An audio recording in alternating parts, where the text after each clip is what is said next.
తెలంగాణ రాష్ట్రానికి కొత్తగా 1,78,00,00,000 పెట్టుబడులు తీసుకొచ్చామని కాంగ్రెస్ ప్రభుత్వం చెప్తా ఉంది. అదేవిధంగా హైదరాబాద్ చుట్టూ ప్రాంతాల్లో కూడా ఫ్లెక్సీలు వేసుకుంటున్నటువంటి అంశాన్ని చూస్తున్నాం. ఇదే అంశంపైన మనతో మాట్లాడేందుకు బీఆర్ఎస్ ముఖ్య నాయకులు డాక్టర్ ఎర్రల శ్రీనివాస్ అని ఉన్నారు. ఒకసారి వారితో మాట్లాడదాం. అన్న, ఎట్లా చూస్తారు? తెలంగాణకి శుభసూచకం అని చెప్పొచ్చా? ఈ నిరుద్యోగులకు 50,000 ఉద్యోగాలు, అదేవిధంగా రాష్ట్రానికి 1,00,000 పై పెట్టుబడులు తీసుకొస్తున్నామని రాష్ట్ర సర్కార్ చెప్తా ఉంది. ఇది ఇదో రకమైన నయా వంచన, నయా మోసం. వంచిండ్రు, మోసం చేసిండ్రు, ఇవాళ గవర్నమెంట్గా గద్దెనెక్కిండ్రు. ఈ ఈ మేనిఫెస్టోలో ఎట్లయితే మాటలు చెప్పి అబద్ధాలు చెప్పి అధికారంకి వచ్చిండ్రో, అబద్ధాల పునాదుల మీద ఏర్పడ్డటువంటి ప్రభుత్వమే ఇంకా అబద్ధాలు మరిన్ని చెప్పి గ్లోబల్ ప్రచారం చేసుకొని ప్రభుత్వాన్ని నడపడానికి, ఇంకా ముందుకు పోవడానికి అనేక రకాలుగా ఈ ప్రభుత్వం కుట్రలు చేస్తూ ఉన్నది. అదే కుయుక్తులతో ముందుకెళ్తూ ఉన్నది. నిజంగా మేము ఈ ప్రభుత్వానికి చిత్తశుద్ధి ఉంటే రెండు విషయాలు సూటిగా అడగదలుచుకున్నాం. పోయినసారి దావోద్ పోయినప్పుడు 45,000 కోట్లతోని ఎంఓఈలు చేసుకున్నామని చెప్పిండ్రు దావోస్లో. 45,000 కోట్ల ఎంఓఈలతోని ఈ రాష్ట్రానికి ₹1 రాలేదండి ఇన్వెస్ట్మెంటు. ₹1 రాలేదు. ₹1 ఇన్వెస్ట్మెంట్ ఇప్పటి వరకు రాలేదు.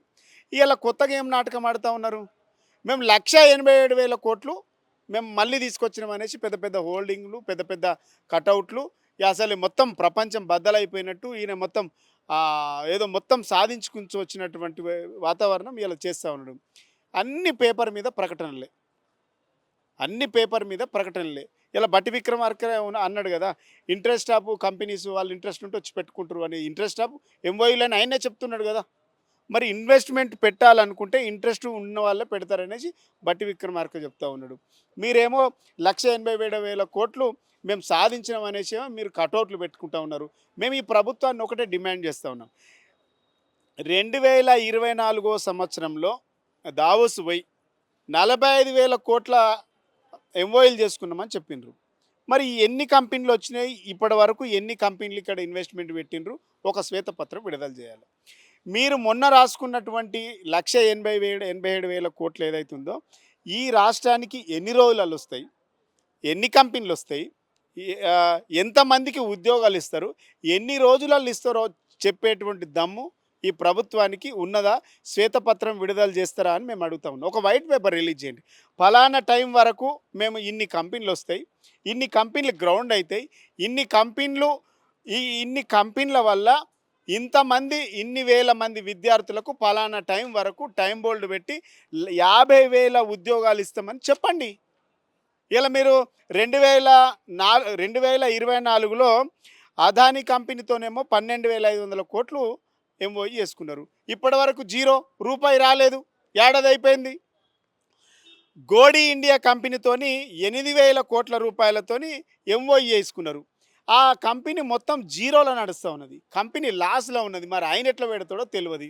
రెండోది జేఎస్డబ్ల్యూ కంపెనీతోని 9,000 కోట్లు, వెబ్ కంపెనీతోని 5,000 కోట్లతోని మొన్న ఎంఓఈ చేసుకున్నారు. ఈ రెండు కంపెనీలు కూడా గతంలో కేటీఆర్ గారు ఐటీ శాఖ మంత్రిగా ఉన్నప్పుడు ఈ రెండు కంపెనీలతోని ఎంఓఈ జరిగిన కంపెనీలతో ఎంఓఈలు చేసుకుంటే ఇంకా ఈ ప్రభుత్వ నియమనాల్లో అర్థం అవ్వట్లేదు.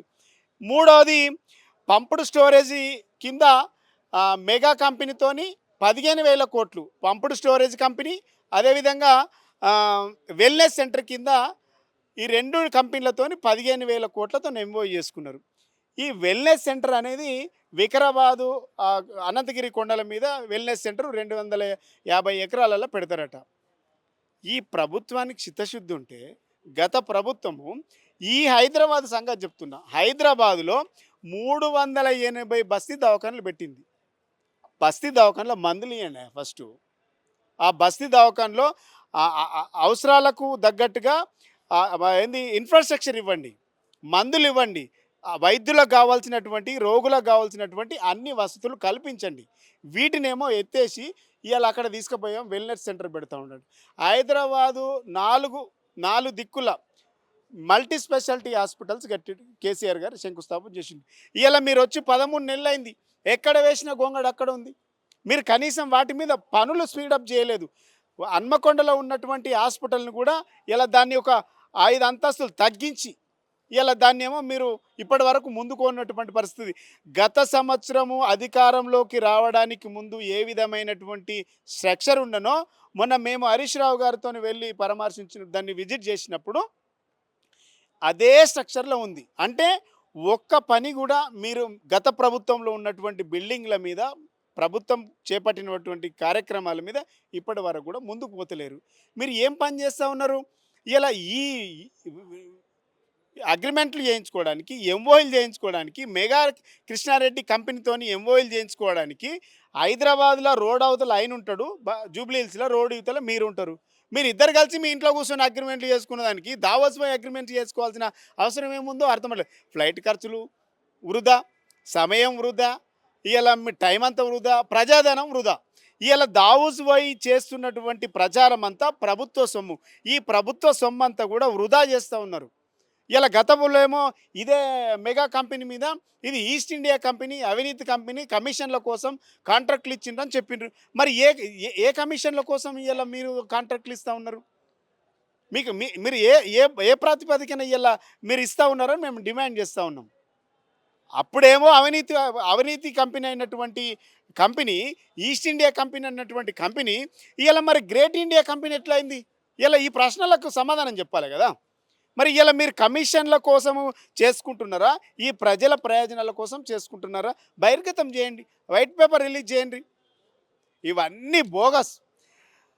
ఎన్నికల మేనిఫెస్టోలో పంటలకు 500 రూపాయలు బోనస్ ఇస్తామని, వడ్లకు బోనస్ ఇస్తామని, అన్ని రకాల పంటలకు బోనస్ ఇస్తామని బోగస్ ఎంత నిజమైందో ఇవాళ దావోస్ వై 1,87,000 కోట్ల ఎంఓయూలు కూడా బోనస్ కాదు, అది బోగస్. గతంలో జరిగినటువంటి అగ్రిమెంట్లతోని మళ్ళీ ఎంఓయూలు చేసుకొని ఇలా ప్రభుత్వ డబ్బుతోని ఇలా ప్రజాధనాన్ని దుర్వినియోగం చేస్తూ ఉన్నాడు. ఆనాడు కేసీఆర్ గారి ప్రభుత్వంలో మేము ఓటింగ్లు వేస్తే ఓటింగ్ల మీద, పేపర్ యాడ్స్ మీద విపరీతమైనటువంటి డబ్బు వృధా జరుగుతుందని చెప్పినటువంటి ఈ ప్రభుత్వం రేవంత్ రెడ్డి గారు ఇలా మరి మీరెందుకు ఖర్చు పెడతా ఉన్నారు? ఇలా మీరెందుకు ఓటింగ్ పెడతా ఉన్నారు? ఎట్లాగో కంపెనీలు వచ్చేటి కావు, సచ్చేటి కావు. ఆ కంపెనీలల్లో లాసులు కొన్ని ఉన్నాయి, గతంలో జరిగినటువంటి అగ్రిమెంట్లు కొన్ని ఉన్నాయి. ఇలా మేమేదో గొప్పగా చేసినామని అంటుండ్రు. మేము ఈర్షపడట్లేదు, రియాలిటీగా మాట్లాడుతూ ఉన్నారు. అబద్ధాల పునాదుల మీద ఈ కాంగ్రెస్ ప్రభుత్వం ఏర్పడ్డది. అబద్ధాల మోసాలతోని ఈ కాంగ్రెస్ ప్రభుత్వం కొనసాగుతూ ఉన్నది.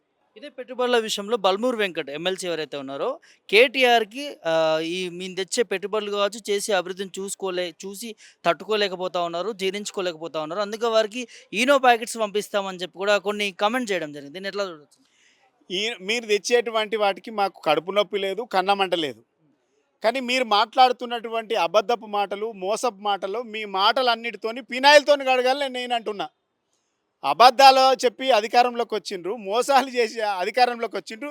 ఇలాంటి వాళ్ళ అబద్ధాలు చెప్పేటువంటి నోర్లన్నీ కూడా పినాయిల్ వేసి కడగాలి. పినాయిల్తో కడిగేస్తానన్నా క్లీన్ అవుతాయి అని నేను అనుకుంటున్నా. చెప్పడన్నా రాష్ట్రానికి 1,78,000 కోట్లు పెట్టుబడులు తీసుకొస్తామని కాంగ్రెస్ ప్రభుత్వం అంటా ఉంది. దీన్ని మీరు విమర్శిస్తూ ఉన్నారు ఎందుకు? ఇవాళ ఈ రాష్ట్ర ముఖ్యమంత్రి వర్యులు రేవంత్ రెడ్డి గారు గొప్పలు పెట్టుకుంటూ గప్పాలు చెప్పుకుంటున్నాడు. ఎందుకంటే ఈయనను తెలంగాణ ప్రజలు నమ్మే పరిస్థితి లేరు. కనీసం ఈ రాష్ట్రానికి నన్ను ముఖ్యమంత్రిగా ఈ ప్రజలు ఇక్కడున్న నాయకులు ఎవరు నన్ను గుర్తిస్తలేరు. కొద్దిగా అట్లా పోయి విదేశాలకు పోయి అట్లా దావోసు అట్లా అమెరికా అవన్నీ తిరిగేస్తానన్నా నన్ను ఏమైనా గుర్తిస్తారు కావచ్చు, పెద్ద లీడర్గా గుర్తిస్తారే అని అనుకుంటున్నాడు. దానికోసమే వేరేట్టుగా అనిపించింది. ఎందుకు నేను ఈ మాట అంటున్నానంటే 1,78,000 కోట్ల పెట్టుబడులు తెలంగాణకు తీసుకొచ్చిన కదా ముఖ్యమంత్రి గారు. స్టేట్కి వచ్చిన తెలంగాణ ప్రజల పక్షాన గతంలో 24 జనవరి మాసంలో కూడా మీరు దావోసు పర్యటన, అమెరికా పర్యటన చేసిండ్రు. 40,000 కోట్ల పెట్టుబడులు అన్నారు. ఆ 40,000 కోట్లలో ఎన్ని గ్రౌండ్ అయినాయి, ఎంతమందికి ఉద్యోగాలు ఇచ్చిండ్రు, ఏ కంపెనీ ఎక్కడ పెట్టిండ్రు, ఒక శ్వేతపత్రం విడుదల చేయండి. మాకు నమ్మకం ఏర్పడుతుంది. మీరు 1,78,000 కోట్లు అన్నారు కదా, మరి అట్టి ముచ్చట కాదు కదా. ఇక దీంట్లో కూడా గమ్మత్ ఏంటంటే ఈ 1,78,000 కూడా 45,000 కోట్లు సన్ పెట్రోకెమికల్ అన్నారు. సన్ పెట్రోకెమికల్ ఎండీ తోటి, దిలీప్ స్వాంగి తోటి ఎంఓయూ పత్రం అని చెప్పి ప్రధాన పత్రికల్లో పెద్దగా రాసిండ్రు. ఎవలా ఈ దిలీప్ స్వాంగి అని మేము గూగుల్ సెర్చ్ చేస్తే, అరే దిలీప్ స్వాంగి కాదా ఫోటో, గింత ఒక రాష్ట్ర ముఖ్యమంత్రి అదేం రూపాయి 2 రూపాయలు కాదు 45,000 కోట్ల రూపాయల ఎంఓయూ కుదుర్చుకుంటే ఎవరో అన్నోన్ పర్సన్ తోటి నువ్వు ఎంఓయూ కుదుర్చుకొని ఈయనే దిలీప్ స్వాంగి అంటే ఇక చదువురానోడు తెలియనోడు నిజంగానే దిలీప్ స్వాంగి అనుకుంటాడు. ఏదో మేము ఆయనతో గూగుల్ సెర్చ్ చేస్తే ఆ దిలీప్ స్వాంగి కాదు ఎవరో అన్నోన్ పర్సన్ అని తెలిసింది. ఇది మేము అడిగినాక కూడా దాంట్లో వీళ్ళ తెలంగాణ సీఎంఓలో ఏం పెట్టిందంటే ఆయన పేరు విద్యాసాగర్ అట. ఈ విద్యాసాగర్ అని ఉన్నాడు ఎక్కడ డైరెక్టర్లలో చూస్తే ఆ విద్యాసాగర్ అనే వ్యక్తి ఎక్కడ ఆ సన్ పెట్రో కెమికల్లో అసలు ఆ కంపెనీలో ఎక్కడ ఆయన పేరే లేదు. అంటే గింత మోసమా, గింత దగనా? ఇది ఒక్కటి చాలదా? నువ్వు 1,78,000 కోట్లలో ఎంత నీతిగా నిజాయితీగా పట్టుబడులు ఇక్కడికి వస్తాయని అనుకోవడానికి ఇది ఒక్కటి చాలదా చెప్తే? మళ్ళొక్కటి ఏంటంటే ఇలా పోనీ ఒక కొత్త కంపెనీ ఇప్పుడు గత బీఆర్ఎస్ సర్కార్ హయాంలో ఆనాటి కేసీఆర్ గారి నాయకత్వంలో అప్పటి ఐటీ పరిశ్రమల శాఖ మంత్రి కేటీఆర్ గారు విదేశీ పర్యటనలు పోయి పెద్ద ఎత్తున కూడా వాళ్ళని కన్విన్స్ చేసి బ్రహ్మాండంగా మాట్లాడి కన్విన్స్ చేసి తెలంగాణ ప్రాంత ఇక్కడ బ్రహ్మాండంగా ఉంటుంది రండి అని చెప్పి ఆనాడు వెల్కమ్ చేసి కొత్త కొత్త కంపెనీలు ఒక అమెజాను, ఒక గూగుల్, ఒక ఫేస్బుక్, ఇట్లా అనేక ఒక ప్యాక్సికాను, కైటెక్స్ లాంటి అనేక కంపెనీలు ఇక్కడ తీసుకురాగలిగినావు. నేను అడుగుతా ఉన్నాను ఇలా తెలంగాణ ప్రజల పక్షాన ఒక్క కొత్త కంపెనీ అన్నా తెలంగాణ రాష్ట్రానికి తీసుకొచ్చినవా? తీసుకొస్తే దాని పేరు చెప్పు. పోనీ ఏదన్నా ఫారెన్ కంపెనీ తీసుకొచ్చినవా? అన్ని ఇండియా కంపెనీలే కదా. ఇంకా గమ్మత్ ఏంటంటే ముఖ్యమంత్రి గారి ఇల్లు జూబ్లీహిల్స్లో ఉంటుంది, అటుపక్క ముఖ్యమంత్రి రేవంత్ రెడ్డి ఇల్లు ఉంటుంది, ఇటుపక్క మెగా ఇన్ఫ్రా సీఈఓ కృష్ణారెడ్డి ఇల్లు ఉంటుంది. ఆ రోడే మధ్యలో ఈయనను దావోస్కు తీసుకెళ్ళి అక్కడికి పోయి ఎంఓయూ తీసుకున్నాడు. ఇంతకంటే ఇంకేం చెప్పాలిగా?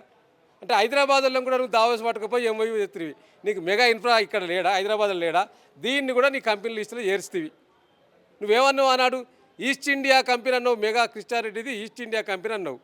ఈస్ట్ ఇండియా కంపెనీ కాబట్టి ఈ హైదరాబాద్లో మార్చుకోవద్దని అక్కడికి పోయి ఎంఓయూ చేసుకున్నావా? ఎట్లా రేవంత్ రెడ్డి గారు ముఖ్యమంత్రి గారు మీరు ఈ తెలంగాణ ప్రజలకు ఏం తెలియదు అనుకుంటావా? చదువు రాదనుకుంటావా? ఇక నీకు రాకుండా అందరికీ రాదా ఏంది? మళ్ళా అంతర్జాతీయ వేదిక మీద కూడా మళ్ళీ మా నాయకుడు కేటీఆర్ గారిని విమర్శిస్తేవి. అంతకుముందు అంతర్జాతీయ వేదిక మీద పోతానో న్యూక్లియర్ చేంజ్ అని చెప్పి ఏదో మాట్లాడుతుంది.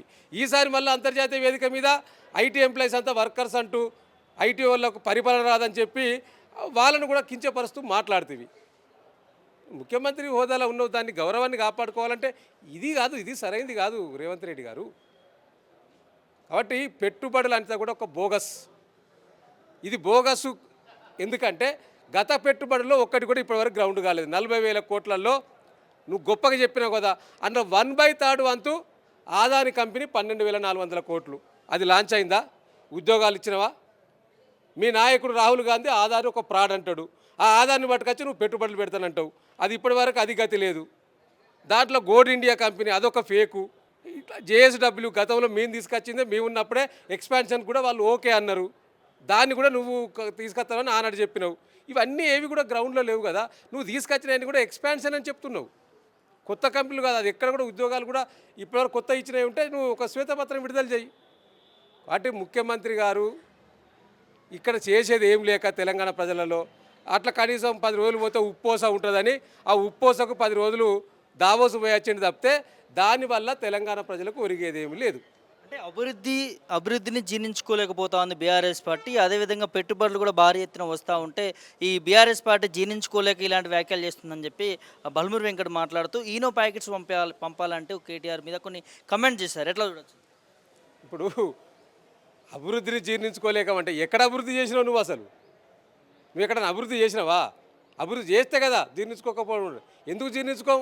మేము గొప్పగా చెప్పుకుంటాం కదా బ్రహ్మాండంగా తెలంగాణ రాష్ట్రం అభివృద్ధి చెందిందని. ఇలా మేము కాదు చెప్పడం. ఇవాళ వీళ్ళ గురువు గారు ఆంధ్రప్రదేశ్లో ఒక జర్నలిస్ట్ అడిగిండు, తెలంగాణ రాష్ట్రానికి బ్రహ్మాండంగా కంపెనీలు వచ్చినాయి కదా, మరి మన రాష్ట్రానికి ఏం రానట్టున్నది కదా అంటే ఆయన ఏం మాట్లాడిండంటే లోకల్ ఉన్న వాళ్ళం కూడా అగ్రిమెంట్ చేసుకుంటే అది కూడా కంపెనీనా, ఇది దానికోసం దావోస్ కూడా అవసరమా అని వీళ్ళ నాయకుడే చంద్రబాబు నాయుడు గారు అన్నారు. మరి ఆయనకు కూడా గ్యాస్ ఉన్నట్ట, ఈనో ప్యాకెట్ తాగిస్తారు ఆయనకు కూడా మీరు, చంద్రబాబు నాయుడు గారు కూడా.